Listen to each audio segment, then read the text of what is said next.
台南市卫生局毒品危害防治中心为强化社会安全网，结合代替举办反毒健康列车宣导，活动特别邀请到市长黄伟哲扮演一日反毒列车长，在车站向过路民众宣导毒品的危害，吸引真侪旅客合影翕相。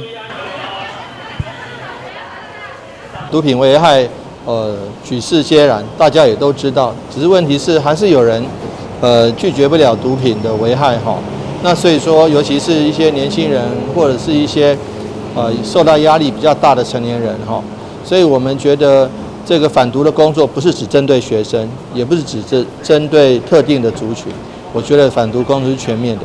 我们今天很高兴能够来到我们反毒列车的启动的现场哈。这只是一个宣示。好，宣示说我们的反毒工作是全面的，从司法机关、警政机关，一直到卫生机关，甚至教育机关，我们都会全面的启动，还有社会机关、社会局的部分啊。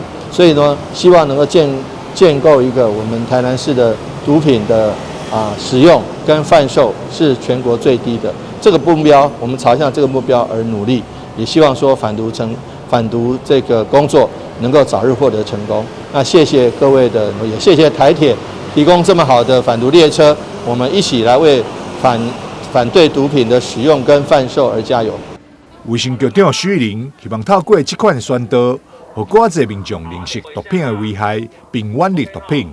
伊也表示，若有亲友当咧为毒品问题困扰，会当拨卡免费解毒专线0800-770-885，有专人提供咨询以及解答服务。